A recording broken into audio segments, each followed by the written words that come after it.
We're back learning with Roma Downey on how you discover a blessing. Roma, you call it the box of butterflies. Those are your blessings. Yes, they're my little God winks, you know. I know that for other people, God shows up in a myriad of ways. And for me, he just has always shown up in the significant symbol of the butterfly, which I love because the butterfly, you wonder, did the caterpillar know? Was it going to be a butterfly? Okay, let's go. Even when things happen in our lives, even, when we're on our knees, crawling like the caterpillar, the potential within us to grow wings. And sometimes we have to go through the struggle to get the strength that our wings need to fly. Okay, let's read about one of your struggles. Page 121. I was in the midst of my divorce, heartbroken and hurting. I didn't know then that many years later, I would sit at my Thanksgiving table under the tree in my garden with my family, my husband, my daughter, my two fine stepsons, and one year we would include my ex-husband and his nephew, my husband's ex-wife and her father. We would all break bread together, hold hands, and be thankful to God for the blessing we have and for the gift of family, no matter what it looks like. Mm-hmm.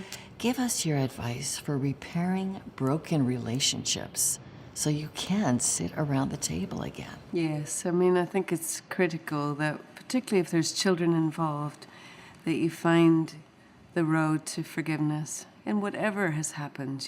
People get disappointed in relationship and marriages don't work out. And the modern family looks, very different than the modern family did when I was growing up. But we are so grateful that we were able to find harmony in our family, and that's just a God thing too. I think it's just So help us on forgiveness. Help us, because that's a hurdle for people. Yes, well, I think that for me, it was always about that your love is greater than hate, isn't it? And it's hard to be grateful and angry at the same time.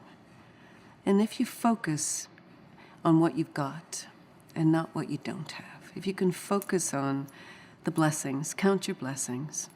I have a few things that I have learned. I get out of my bed in the morning and I start with one foot on the floor. I say thank. And the other foot hits the floor and I say you. And I say thank you all the way into the bathroom. Every morning when you wake up. Every morning when I wake up, I say thank you. Thank you. I start my day in gratitude. And so when you experience loss, whether it's loss through somebody has died, whether it's loss because of a broken relationship or a friendship, or falling out with a friend, there's a loss that happens. And sometimes it brings with them anger if there has been any kind of hurt and betrayal. But it's like we just have to. We have to. You end up, if you're holding on to anger, you end up hurting yourself, really. And so it's like when we can let it go and just be grateful for what we've got. Be grateful and not compare ourselves to other people, because I've also learned that comparison is the thief of joy. Okay, we're going to talk a little more about that coming up. But for today, thank you for the reminder that there are blessings all around us. Discover them. Box of butterflies. Roma, thank you for sharing this with our audience. Thank you.